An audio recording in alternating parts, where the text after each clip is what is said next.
तो hello student, welcome back to my channel Samrat Academy. तो दोस्तों, मेरा नाम आकाश और मेरे प्यारे विद्यार्थियों, वीडियो बहुत ज़्यादा इंपॉर्टेंट है। जैसा सबको मालूम है कि इंग्लिश का लिटरेचर बहुत ज़बरदस्त तरीके से चल रहा है।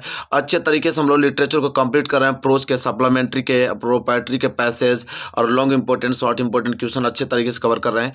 आपका बच जा रहा था English grammar part section B, ठीक है। सेक्शन बी और सेक्शन सी करना था, ठीक है।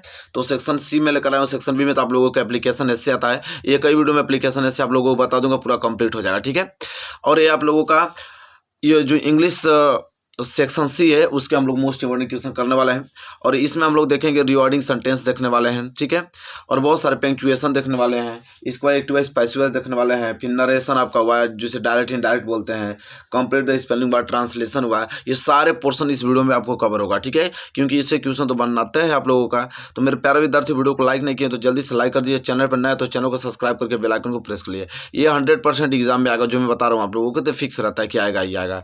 तो जो चीज़ फिक्स है भाई, उसको तो पहले आपको तैयार कर लेना है। तो मेरे प्यारे विद्यार्थियों, अभी तक लाइक नहीं किए तो एक लाइक तो बनता ही है, ठीक है। जल्दी से वीडियो को लाइक कर दीजिए और चैनल पर नया है तो चैनल को जल्द से जल्द सब्सक्राइब करके और इस वीडियो को अपने प्यारे मित्र यहाँ जितने भी आपके फ्रेंड हैं प्यारे से, उनको यह वीडियो शेयर कर दीजिए ताकि एग्जाम में वो भी बेहतर अंक प्राप्त कर पाएँ। चलिए, सबसे पहले हम लोग रीऑर्डरिंग सेंटेंस देखेंगे। रीऑर्डरिंग सेंटेंस देखने वाले हैं, ठीक है। रीऑर्डरिंग सेंटेंस मतलब समझते हैं। रीऑर्डरिंग सेंटेंस मतलब कि सेंटेंस को इधर उधर कर देगा। आपको अरेंज करके ही सेंटेंस को लिखना होगा। अरेंज का मतलब ये होता है कि अगर सेंटेंस पॉजिटिव है तो वो subject plus verb plus object इस रूप का होता है, ठीक है। सबको मालूम पॉजिटिव का मतलब चीज़ देखिए, सबसे पहले क्या आना चाहिए, सब्जेक्ट। इसके बाद आपका आना चाहिए हेल्पिंग वर्ब, ठीक है। इसके बाद आपका आता है मेन वर्ब आता है, ठीक है। तब जाके इसके बाद आप लोगों का ऑब्जेक्ट आएगा, कॉम्प्लीमेंट आएगा, ठीक है। सबको मालूम है ये चीज़ें। चलिए, पहला है कि never hard goes work waste, ठीक है। अब इसको हमको रिवॉर्डिंग सेंटेंस में लिखना है। इसको क्या लिखना है, हम लोग को एकदम सजा के लिखना है। तो सबसे पहले हम लोग खोजेंगे यहाँ पे कि सब्जेक्ट क्या है। सब्जेक्ट यहाँ पे देखिए hard work, hard work. Hard work क्या आपका सब्जेक्ट। तो हार्ड वर्क को सब्जेक्ट, इसको सब्जेक्ट बना लेते हैं। सब्जेक्ट लिखेंगे हार्ड वर्क। सब्जेक्ट के स्थान पे क्या लिखेंगे, हार्ड वर्क लिख देंगे, क्योंकि यह सब्जेक्ट हो गया हार्ड वर्क। सब्जेक्ट, सब्जेक्ट के बाद आप लोगों का वर्ब देखेंगे। तो हार्ड वर्क वर्ब होगा आपका गोज, ठीक है। क्या है आपका, गोज है। तो आप देखेंगे इसको सेंटेंस में कैसे कन्वर्ट करते हैं। तो देखिए, अगर गोज यहाँ लगा देते हैं तो लिखेंगे आप hard work goes never waste नहीं। तो जब नेवर का प्रयोग आ जाए, ठीक है, तो नेवर कभी कभी, नेवर मतलब होता है कभी नहीं। नेवर मतलब क्या होता है, कभी नहीं। वो हमेशा गोज से पहले रहता है। तो hard work never, hard work क्या होगा, नेवर। अब आप लगाएंगे क्या, वर्ब, ठीक है, गोज मेन वर्ब है आपका। तो hard work never goes waste, goes waste ऐसे लिखेंगे। Hard work never goes waste, ठीक है। चलिए, आई होप आपको क्लियर हो गया। और नेवर जब भी आ जाएगा, नेवर मतलब कभी नहीं, हमेशा मेन वर्ब से पहले आप उसको लगा दीजिए। इसके बाद मेन वर्ब लगा के आपका जो ऑब्जेक्ट बच रहा है, चाहे कॉम्प्लीमेंट बच रहा है, चाहे अदर वर्ड बच रहा है, उसको लास्ट में लिख दीजिए, ठीक है। चलिए, इसी प्रकार दूसरा देखिए, she in the river enjoy swimming, ठीक है। ये कैसे बनेगा। तो देखिए, सब्जेक्ट क्या आपका, सब्जेक्ट आपका है सी। सब्जेक्ट आपका क्या है, सी। तो कैपिटल में लिख देते हैं इसको, तो हो जाएगा सी। इसके बाद वर्ब, तो वर्ब आपका हेल्पिंग वर्ब है नहीं, इज एम आर वाज या वर हैज या हैव, इसे हेल्पिंग वर्ब बोलते हैं। हेल्पिंग वर्ब नहीं तो इंजॉय है। इंजॉय आपका मेन वर्ब है। इसके बाद आप मेन वर्ब लगाएंगे। तो सी इंजॉय, सी इंजॉय मेन वर्ब। इसके बाद सी इंजॉय, फिर कह रहा है कि स्विमिंग आपका वर्ब यहाँ पे स्विमिंग है, लिखेंगे swimming. She enjoy swimming in the river, in the river, ठीक है। ऐसे she enjoy swimming in the river. Clear है आप लोगों को, कोई दिक्कत नहीं होना चाहिए। She enjoy swimming in the river हो गया। आइए नेक्स्ट, कह रहा है to gift brother sent my me birthday my on, ठीक है। तो सबसे पहले यहाँ पे लिखेंगे सब्जेक्ट। सब्जेक्ट हो जाएगा यहाँ पे कि यहाँ ब्रदर है, यहाँ पे माई, तो माई ब्रदर्स उठा लेते हैं सब्जेक्ट के तौर पे। तो हो जाएगा आपका माई ब्रदर्स सब्जेक्ट। माई ब्रदर्स क्या हो जाएगा, सब्जेक्ट हो जाएगा। इसके बाद वर्ब सेंट, सी का क्या सेंट, ठीक है। सेंट का क्या हो जाएगा, सेंट हो जाएगा, ठीक है। सेंट किसको, मी, सेंट मी मुझे भेजी। माई brother sent me a gift, मतलब एक गिफ्ट भेजा, एक गिफ्ट भेजा किस पे, on my birthday, on my birthday, on my birthday, ठीक है। माई brother sent me a gift on my birthday, ठीक है। चलिए चलिए देखिए आप बच गया टू, टू जब करना तो दो वर्ब को इंक्लूड कर सकते हैं आप, जैसे सेंट मी अ गिफ्ट, ठीक है। गिफ्ट देना और सेंट मतलब कि भेजा, तो इसको आप दोनों को वर्ब है तो इसको टू से आप ज्वाइन कर सकते हैं। आप लिख सकते हैं my brother sent me to a gift on my birthday, ठीक है। इस टू का भी काम हो जाएगा, यहाँ पे टू को इंक्लूड कर दीजिएगा, दो वर्ब को एक साथ जोड़ देगा। तो my brother sent me to a gift on my birthday, clear है। चलिए तो यहाँ तक रिवर्डिंग सेंटेंस आपको समझ में आएगा, रिवर्डिंग सेंटेंस कैसे बनाते हैं, ठीक है। आई होप रिवर्डिंग सेंटेंस क्लियर हो गया होगा। अब जल्दी से हम देखते हैं पेंचुएशन। पेंचुएशन होता है चिन्हों का प्रयोग। पहले कैपिटल लेटर कहाँ प्रयोग करेंगे, क्वेश्चन मार्क कहाँ लगाएंगे, एक्सक्लेमेशन मार्क्स कहाँ लगाएंगे, इस पेंचुएशन में आता है, ठीक है। चलिए आप पेंचुएशन देख लेते हैं। चलिए पेंचुएशन लिखा है कि do you know that Lucknow the capital of Uttar Pradesh is a historical city, ठीक है। अब हमको ध्यान देना है कि कौन सा बड़ा होगा कौन सा छोटा होगा, मतलब चिन्हों का प्रयोग। पेंचुएशन मतलब क्या होता है, चिन्हों का प्रयोग हमको करना है। चलिए सबसे पहले देखिए पहला अक्षर तो आपका कैपिटल होना चाहिए, लेकिन पहला अक्षर आपको स्मॉल में दिया, तो पहला तो ये काम करेंगे कि पहले लेटर को हम क्या करेंगे, कैपिटल बनाएंगे। तो लिखेंगे डू यू, डू यू के बाद नो, यहाँ तक तो सही है। दैट, दैट भी सही है, दैट को जैसे वैसे लिख देंगे। ये लखनऊ बड़ी सिटी का नाम है, तो यह जो इसका पहला अक्षर है वो कैपिटल होना चाहिए, तो यहाँ पर लखनऊ को एल जो है कैपिटल कर देंगे, तो क्या हो जाएगा लखनऊ, इस तरह बन जाएगा, ठीक है। लखनऊ के बाद द कैपिटल, द कैपिटल, यहाँ तक तो सही है, यहाँ तो कोई दिक्कत नहीं। कैपिटल के बाद ऑफ लगा देंगे। इसके बाद उत्तर प्रदेश, तो देखिए यू भी आपका कैपिटल होना चाहिए, ठीक है। उत्तर प्रदेश का आपका पी होना चाहिए capital, Uttar Pradesh. Is a historical city, historical city. और देखिए यहाँ पे आपका फुल स्टॉप दिया है, फुल स्टॉप नहीं, यहाँ पे क्वेश्चन मार्क होगा, क्योंकि यहाँ पे हेल्पिंग वर्ब आपका डू या डज से स्टार्ट हुआ था। हेल्पिंग वर्ब से स्टार्ट हुआ तो आपका क्या क्वेश्चन मार्क, मतलब कि आपका इंट्रोगेटिव सेंटेंस का लगा, तो क्वेश्चन मार्क तो लगाएंगे ही लगाएंगे। तो समझ में आ गया ना आप लोगों को, इस तरह आप लोगों को पेंचुएशन होता है, ठीक है। दूसरा देख लीजिए क्या है, I said to my father will you give me 200 rupees as I wish, ठीक है। तो देखिए कैसे बनेगा, सेड को देखते ही आपको समझ में आ जाना चाहिए कि बस कीजिए, तो डायरेक्ट इनडायरेक्ट का क्वेश्चन है, ठीक है। तो डायरेक्ट इनडायरेक्ट क्या है, तो पहला तो आपका कैपिटल होता है, तो आई को तो पहले कैपिटल करेंगे, आई के बाद सेड तो क्या लगाएंगे, सेड लगा देंगे। आई सेड किससे, टू माई फादर, तो I said to my father, ये आपका ऑब्जेक्ट है, ठीक है। तो सेड या सेड टू के बाद ऑब्जेक्ट लगा दिया। ऑब्जेक्ट के बाद तुरंत आपका कामा होना चाहिए, फिर डबल इंटर कामा के अंदर लिखते हैं। इनडायरेक्ट में यही तो होता है, कामा लगाने के बाद डबल इंटर कामा के अंदर लिखते हैं। हालांकि विल से स्टार्ट हो रहा है तो विल कैपिटल लेटर होना चाहिए। जब भी इन्वर्टेड कामा के अंदर लिखते हैं तो पहला अक्षर आपका कैपिटल होना चाहिए। तो will you give me, will you give me 200 rupees, 200 rupees as, देखिए आई जब भी आपका सिंगल में आए, तो आई जब भी सिंगल में तो हमेशा वो क्या होता है, कैपिटल होता है, ठीक है। तो आई को हमेशा कैपिटल कर दिएगा जब सिंगल में है, तो ये हो जाएगा आई पूरा कैपिटल। इसके बाद आपका लगाएंगे आप विश लगाएंगे, ठीक है। इसके बाद आप क्या लगाएंगे, क्वेश्चन मार्क लगाएंगे, क्योंकि विल से स्टार्ट हुआ ना, तो विल से स्टार्ट हुआ तो डबल इंटरगेटिव हो गया, तब जाके क्वेश्चन मार्क लगाने के बाद डबल इंटर कमा से क्या करेंगे, क्लोज करेंगे, पूरा नंबर आपको मिल जाएगा, ठीक है। सबसे ज़्यादा आपका डायरेक्ट इनडायरेक्ट का ही होता है। तो जैसे इस साइड दिखेगा समझ में आ जाना चाहिए कि बस कीजिए आपका डायरेक्ट और इनडायरेक्ट वाला सेंटेंस है। तो डायरेक्ट कैसे लिखते हैं, यहाँ पे साइड के बाद ऑब्जेक्ट लिख कर फिर आपका कामा लगाते हैं, कामा लगाने के बाद इन्वर्टेड कामा के अंदर लिखते हैं। अगर वो हेल्पिंग वर्ब से स्टार्ट है, देखिए हेल्पिंग वर्ब से स्टार्ट होना, विल या सेल, चाहे जी आई बीजे मारे बाजी अवर से स्टार्ट होगा ना, तो हमेशा क्या लगाएंगे यहाँ पे क्वेश्चन मार्क, क्योंकि इंट्रोगेटिव सेंटेंस बन जाएगा। फिर जाके लास्ट में इन्वर्टेड कामा से क्लोज कर देते हैं, ठीक है। तो ये आपका पेंचुएशन था, चिन्हों का प्रयोग। आई होप आपको क्लियर हो गया होगा कि किस प्रकार हम एग्जाम में पेंचुएशन करते हैं, ठीक है।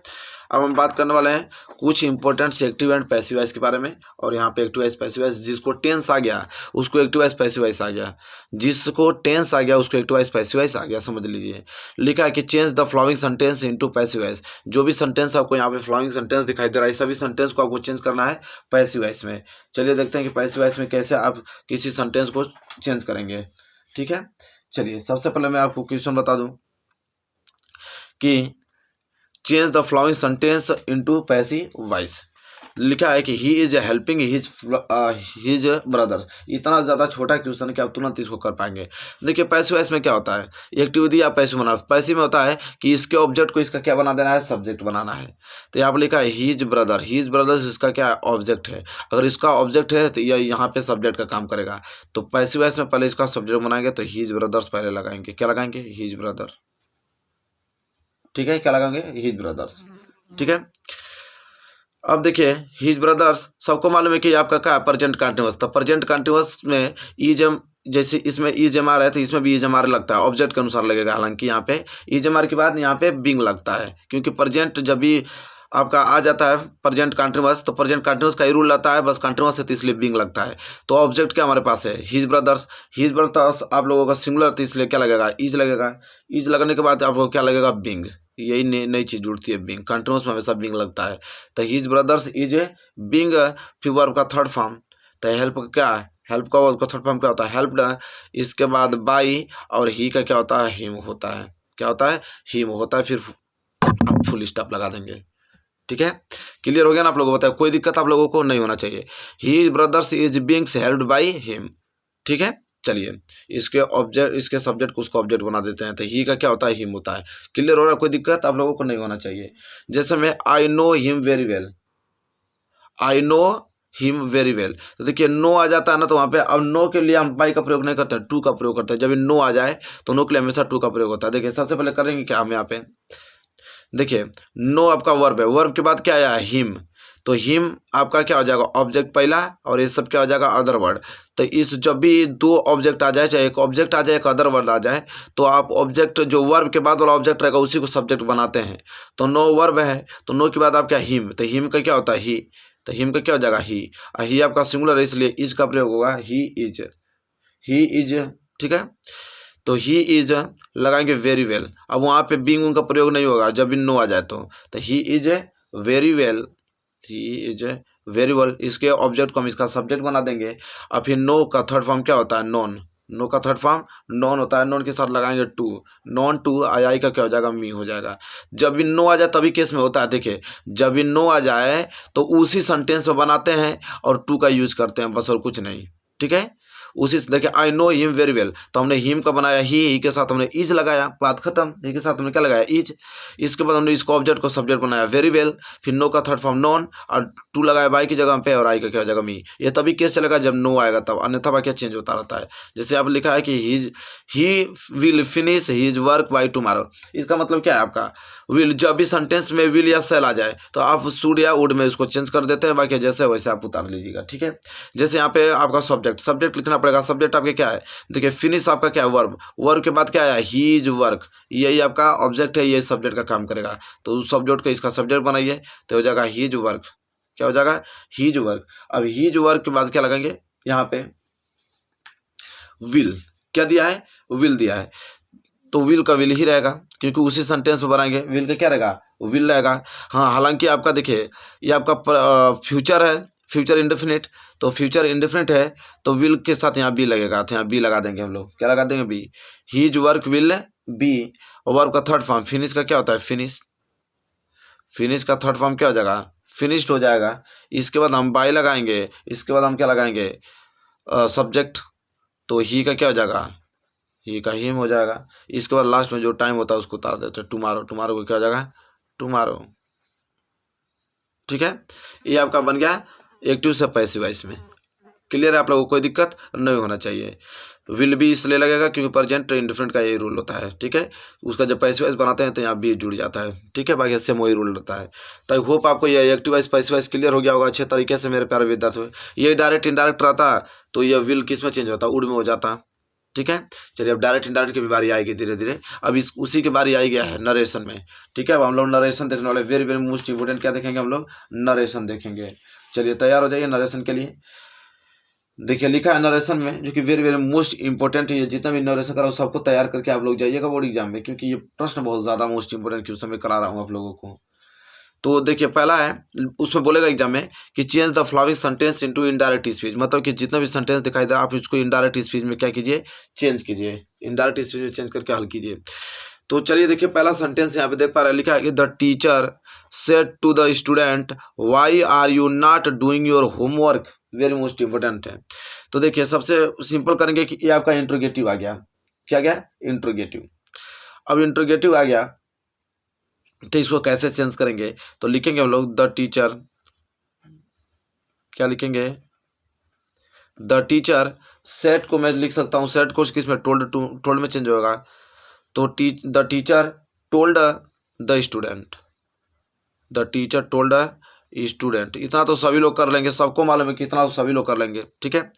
और डब्ल्यू इंटीग्रेटिव, डब्ल्यू एस से स्टार्ट है, डब्ल्यू एस से स्टार्ट है तो कामा के स्थान में कुछ नहीं लगाते हैं, जो इसका डब्ल्यू एच रहता है उसी से कंजंक्शन का काम करता है, वही डब्ल्यू एच यहाँ पे उतार देते हैं। तो वाई है तो वाई उतार देंगे। Are you not doing your homework, ठीक है, ये आपका प्रेजेंट कंटीन्यूअस है तो पास्ट कंटीन्यूअस में चेंज हो जाएगा। तो देखिए वाई तो वाई को वाई उतार दिया। ऑब्जेक्ट देखिए, इसका ऑब्जेक्ट क्या है, यहाँ पे सब्जेक्ट किसका, सब्जेक्ट यू है, यू सेकेंड पर्सन है, तो यू आपका सेकेंड पर्सन है, किसके अनुसार चेंज होगा, तो ऑब्जेक्ट के अनुसार। ऑब्जेक्ट हमारे पास है द स्टूडेंट्स, स्टूडेंट्स मतलब प्लूरल, तो प्लूरल के लिए हम लोग क्या लगाते हैं, दे, तो यहाँ पे क्या लगा देंगे, दे लगा देंगे। अब ये आर है तो वाज वर लगेगा, तो दे के साथ क्या लगता है, वर लगता है, तो दे वर, ठीक है, दे वर। निगेटिव नॉट है तो यहाँ पे भी हम क्या लगा देंगे, नॉट लगा देंगे।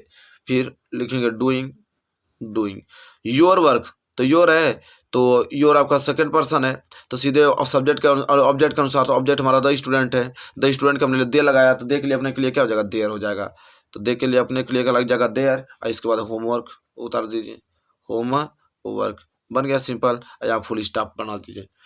तो the teacher told the students why they were not doing their homework, बन गया, क्लियर, एकदम सिंपल है।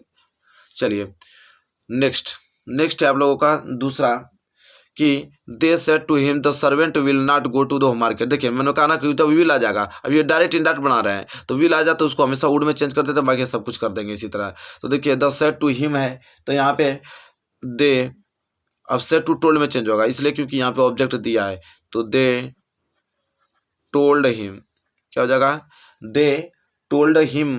कामा हटाने के लिए किसका प्रयोग करेंगे, दैट का प्रयोग करेंगे, क्योंकि सिंपल है, ठीक है। कामा हटाने के लिए किसका प्रयोग, दैट का। दैट के बाद हम लगाएंगे the servant subject, the servant आपका सब्जेक्ट लगाएंगे। विल है तो किस में चेंज हो जाएगा, वुड में, विल किस में चेंज जाएगा, वुड में। इसके बाद नॉट है तो नॉट लगा देंगे, ठीक है। इसके बाद क्या लिखा है, गो, इसके बाद टू, यहाँ पे to, go to the market, go to the market, यहाँ पे क्वेश्चन मार्क की जगह फुल स्टॉप लगा देंगे, अरे क्वेश्चन मार्क नहीं है, फुल स्टॉप है।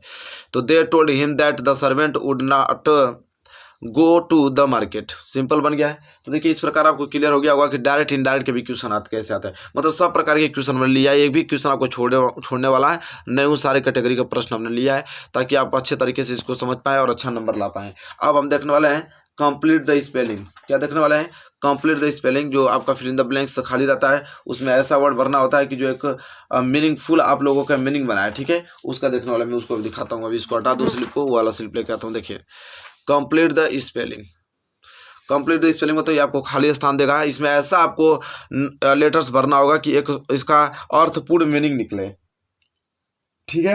देखिए क्या है, yes U dot dot E R, अब इस डॉट में आपको क्या भरना है कि एक अर्थ निकले, ठीक है। तो देखिए एस यू, अगर मैं यहाँ पे एम भर देता हूँ और यहाँ पे भी एम भर देता हूँ, दोनों जगह एम भर दूँ तो S U W M E R क्या हो जाएगा, समर। तो समर एक आप लोगों का अर्थ निकल गया, ठीक है, संपूर्ण आप लोगों को मीनिंगफुल मीनिंग बन गया समर। इसी तरह देखिए यहाँ पे B E L dot dot V E, देखिए यहाँ पे क्या भरेगा, अगर बी ई एल है, अगर मैं यहाँ पे आई भर दूँ और यहाँ पे ई तो क्या हो जाएगा, वेलिव, क्या हो जाएगा, वेलिव हो जाएगा। तो ये भी आपका संपूर्ण मीनिंग बता दिया। ये जो बता रहा हूँ complete the spelling very very most important है, ये बहुत बार ये सब आ चुका है जो मैं आपको बता रहा हूँ, बस इसी की प्रैक्टिस करके आप लोग एग्जाम में पहुँचना है। इसी तरह आपका ये है A L dot V dot, यहाँ पे भरना है आपको, ठीक है। तो देखिए आपका है ए एल, अगर मैं यहाँ पे आई भर देता, अगर मैं यहाँ पे ई भर दूँ तो ये अलाइव हो जाएगा कि नहीं, अलाइव मतलब जीवित, ठीक है, बन गया, आप लोगों के मीनिंगफुल अर्थ निकल गया। इसी तरह S dot I dot N C dot ऐसे बोला, ठीक है। तो आपका एस यहाँ पे अगर मैं सी भर देता हूँ तो यस सी आई, यहाँ पे ई भर देता हूँ तो ई एन सी ई, तो क्या हो जाएगा, साइंस, एस सी आई ई एन सी, देखिए साइंस। इसी तरह आप छोटा छोटा मिलेगा, आप आसानी से भर के एक अर्थ निकाल पाएंगे, आराम से भर पाएंगे। जैसे मैं देखिए ये आपका ए डबल टी ATT.N.D.NC ऐसे दिया है, ATT.ND.NC 2 डॉट दिया है। यहाँ पे हम लोगों को क्या करना है, भरना है। क्या भरा जाएगा इसमें, ठीक है। तो अटेंडेंस हमको दिखाई दे रहा है। अगर मैं यहाँ पे ई भर देता हूँ, ठीक है, और यहाँ पे ए भर देता हूँ तो अटेंडेंस हो जाएगा, ठीक है। क्या हो जाएगा, अटेंडेंस हो जाएगा। देखिए तो बिल्कुल है कि नहीं। तो इस प्रकार आएगा, आराम से इसको कर लेंगे। कंप्लीशन ऑफ द स्पेलिंग यही है, ठीक है। चलिए लास्ट में अब हम देखने वाले हैं ट्रांसलेशन, जो कि 5 नंबर के लिए आता है। कितने नंबर के लिए, 5 नंबर को आपको आना ही चाहिए किसी कीमत पे। 5 नंबर के लिए एग्जाम में पूछता है। देखिए क्या है ट्रांसलेशन, थोड़ा translation very very most important आप लोग बताने वाला हूँ कि ईमानदार व्यक्ति सच्चाई का मार्ग कभी नहीं छोड़ता है, वो परिश्रमी होता है, वो दूसरों का हिस्सा नहीं लेना चाहता, वो सदा जीवन उच्च विचार पसंद करता है, ठीक है। तो देखिए अब सबसे पहले बनेगा कैसे, कह रहा है कि ईमानदार व्यक्ति सच्चाई का मार्ग कभी नहीं छोड़ता है, कभी नहीं छोड़ता है। तो पहले लगाएंगे हम लोग ईमानदार व्यक्ति के लिए लिखेंगे the honest man, the honest man, ये आपका ईमानदार व्यक्ति हो गया, द ऑनेस्ट मैन, ठीक है। आपका सब्जेक्ट का काम किया। फिर कहता कभी नहीं, कभी नहीं के लिए हम लोग क्या लगाते हैं, नेवर। क्या लगाएंगे, नेवर लगाएंगे, कभी नहीं नेवर। छोड़ना, छोड़ना का क्या होता है, लिव, छोड़ना क्या होगा, लिव। अब इसमें यस या यस जुड़ेगा, ठीक है। तो आपका द ऑनेस्ट मैन सिंगुलर है तो इसलिए हम लगाएंगे यस, ठीक है। यस या यस लगेगा, लेकिन यहाँ पे ई है तो इसलिए यहाँ पे यस लगेगा, तो लिव्स हो जाएगा, ठीक है। कभी नहीं छोड़ता है सच्चाई का पथ, मतलब सच्चाई का मार्ग, तो पथ मतलब क्या होता है, रास्ता। तो leaves the path, leaves the path किसका, ऑफ सच्चाई का, तो of truth, of truth, full stop. एक सेंटेंस बन गया एक लाइन का। ईमानदार व्यक्ति सच्चाई का मार्ग कभी नहीं छोड़ता है, प्रेजेंट टेंस था तो नेवर जब दिया जाता है तो हमेशा पॉजिटिव वाला रूप बनता है, ठीक है। तो the honest man never leaves the path of truth, ऐसा बनाएंगे, ठीक है। ये नहीं कि कभी नहीं, नहीं आ गया तो आप डू या डज लगा देंगे, नहीं, कभी नहीं आया है, कभी नहीं मतलब नेवर होता है, वो हमेशा पॉजिटिव वाला रूल पे बनता है, यस या यस लगता है, ये लगता है। तो the honest man never leaves the path of truth, यहाँ तक किसी को दिक्कत नहीं। टेंस जिसको मालूम है वो ट्रांसलेशन कर लेगा आराम से, कोई दिक्कत ही नहीं होगी। फिर कह रहा है वह परिश्रमी होता है, क्या कह रहा है कि वह क्या होता है, परिश्रमी होता है। तो ही इज लिखेंगे, ही इज परिश्रमी का क्या हो जाएगा, इंट्रोडस्ट्रियस, ठीक है। तो लिख देंगे